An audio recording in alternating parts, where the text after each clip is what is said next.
আসসালামু আলাইকুম ভিউয়ার্স, আশা করি সবাই ভালো আছেন। তো ফেসবুক পেজ সেটআপ করে যারা কাজ করতে চাচ্ছেন, কিভাবে ফেসবুক পেজ প্রফেশনাল ভাবে সেটআপ করবেন, আমি হচ্ছে এ টু জেড দেখাই দেব। আপনারা হচ্ছে প্রথমে ফেসবুকে ঢুকবেন। ফেসবুকে ঢোকার পর হচ্ছে এভাবে একটা অপশন আসবে, তারপর হচ্ছে উপর দিকে দেখেন থ্রি ডট আছে, থ্রি ডটে ক্লিক করবেন। থ্রি ডটে ক্লিক করার পর নিচের দিকে দেখবেন পেজ লেখা আছে। কারো হচ্ছে উপরের দিকে থাকে, কারো হচ্ছে নিচের দিকে থাকে, আপনারা খুঁজে বের করবেন পেজ কোথায় লেখা আছে। পেজ লেখার উপর ক্লিক করবেন, যেখানে হচ্ছে পেজ লেখা ওইখানে ক্লিক করবেন।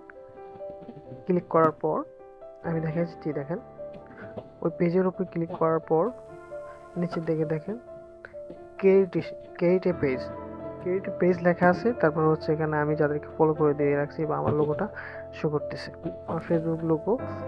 তারপর হচ্ছে আমি যাদের পেজকে ফলো দিয়ে রাখছি তারা হচ্ছে এখানে শো করতেছে। তার উপরে দেখেন ক্রিয়েট এ পেজ লেখা আছে, create a page. Create a পেজের উপর ক্লিক করব। ক্রিয়েট এ পেজের উপর ক্লিক করার পর নিচের দিকে দেখেন গেট স্টার লেখা আছে, আমরা গেট স্টারে ক্লিক করার পর হচ্ছে এখানে আমার ফেসবুক পেজ নামটা দিতে হবে। তা যে ক্যাটাগরির নাম তৈরি করবেন আগে থেকে আপনারা সিলেক্ট করে রাখবেন যে কি ক্যাটাগরির নাম ক্যাটাগরি সবকিছু দিতে হবে। প্রফেশনাল হতে হলে আপনি সবকিছু এ টু জেড দিতে হবে। আমি একটা নাম দিয়ে নিলাম, দেওয়ার পর হচ্ছে নিচে নেক্সট আছে, নেক্সটে ক্লিক করলাম। নেক্সটে ক্লিক করার পর এখানে হচ্ছে ট্যাগ দিতে হবে। আপনার যে পেজটা তৈরি করছেন এই নামের অনুযায়ী ট্যাগগুলো দিতে হবে, নাম ক্যাটাগরি ট্যাগগুলো দিতে হবে। আমি হচ্ছে বিডি আতর সব বিডি নামে একটা পেজ করছি, এই ক্যাটাগরি ট্যাগ তিনটা ট্যাগ দিয়ে নিলাম। দেওয়ার পর হচ্ছে নিচের দিকে নেক্সটে ক্লিক করলাম। নেক্সটে ক্লিক করার পর এখানে হচ্ছে আপনার একটা ওয়েবসাইট দিতে হবে। তো আপনার যদি ওয়েবসাইট না থাকে তো আপনি নামের উপর একটা ওয়েবসাইট তৈরি করে নেবেন।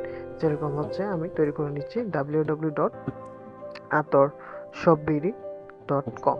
ঠিক আছে, ওইটা হচ্ছে ফাঁকা দেওয়া যাবে না, কোনো জায়গায় স্পেস দেওয়া যাবে না, পুরোটা হচ্ছে এক লগে দিতে হবে www.atorshopbd.com। ঠিক আছে, তারপর হচ্ছে এটা একটা ওয়েবসাইট হয়ে যাবে, ওয়েবসাইট লিংক হয়ে যাবে। আর অন্য কিছু দিলে কিন্তু এখানে নিবে না।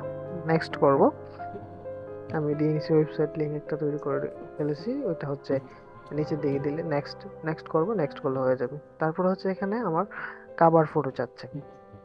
ঠিক আছে, তো আপনার যদি কাভার ফটো তৈরি করা থাকে তাহলে এখান থেকে ক্যামেরাতে ক্লিক করবেন, ক্লিক করে কাভার ফটো দিয়ে দিতে পারবেন, এবং লোগোতে ক্লিক করে লোগো দিয়ে দিতে পারবেন। তো যাদের তৈরি করা নাই তারা হচ্ছে তৈরি করে নেবেন আগে, তৈরি করার পর হচ্ছে বা পরবর্তীতে দিতে পারবেন। তো আমি এখানে ডানে সিলেক্ট করছি, আমি পরে দিব।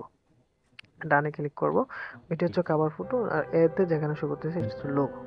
ঠিক আছে, তো আমি হচ্ছে দেখেন সুন্দর প্রফেশনাল ভাবে হচ্ছে আমার একটা পেজ সেট আপ হয়ে গেল।